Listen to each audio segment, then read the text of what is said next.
Hey, you all like cheese sticks? I like cheese sticks. We're going to make some Cheetos Flamin' Hot cheese sticks.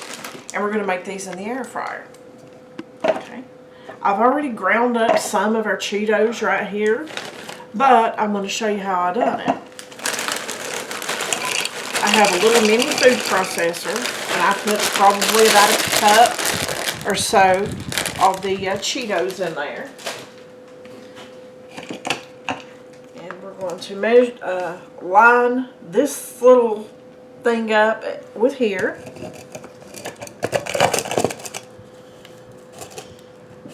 And that actually fits pretty good.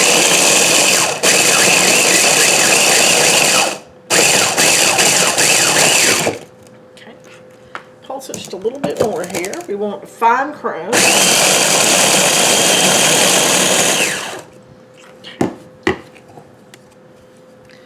I'm just going to put it in there.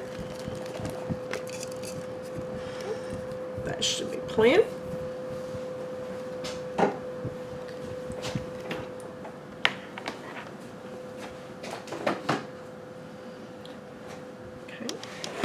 Now I'm going to beat my egg.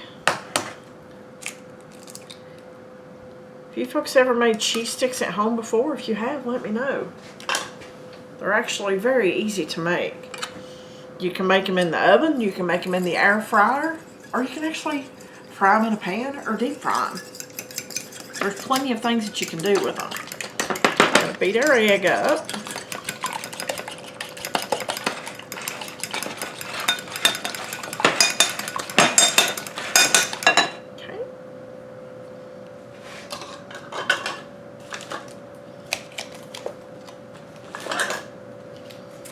You can use whatever kind of cheese sticks you like. I have some that have two colors, some that are just the mozzarella.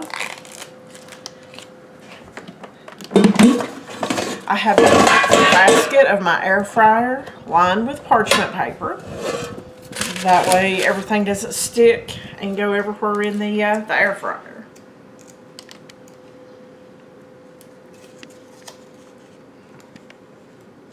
One thing I hate about cheese sticks, guys, is trying to separate them. That paper is Mary proof.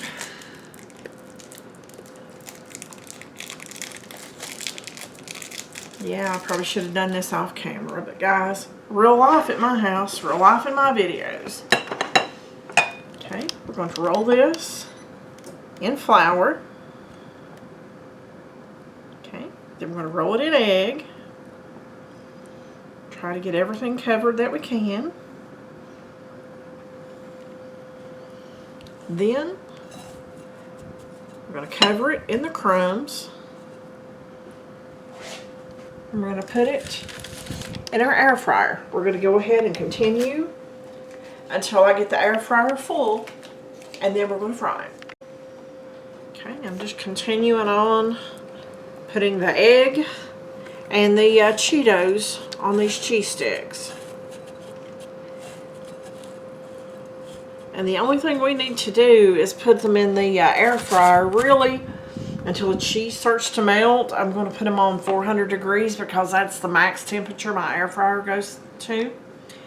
And then I'm going to check them in about 7 minutes and see if the cheese has started to come out yet. But this is the last one. Guys, this is a bit messy to make, but let me tell you, end result, it's worth it. It's well worth it. Okay, those look wonderful in there. Let me get this off my hands, and we'll put them in there and turn them on.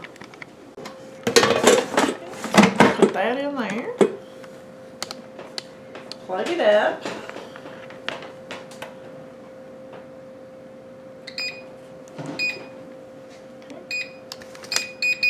Okay, 400. And we'll take it down to 7 minutes, and then we're going to check it and see what it looks like. See if it started to melt. So 7 to 10, just depending on your air fryer. That one probably would take a little bit longer because I didn't have it preheated. I didn't do that basically because, can you hear it running? I was trying not to have a lot of background noise, so we'll see. Okay, the timer just went off on our air fryer. Let's see if I can take these out without making a mess.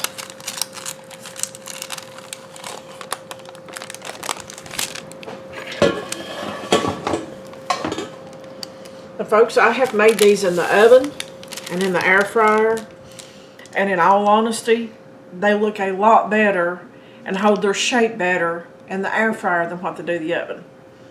Just saying. So, eeny, meeny, miny, mo. I'll get this one just because it's closer.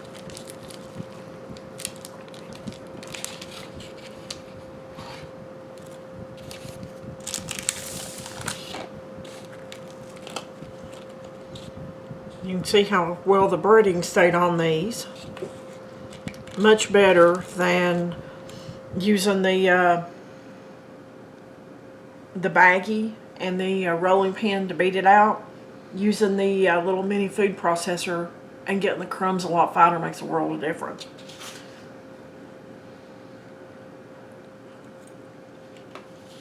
Oh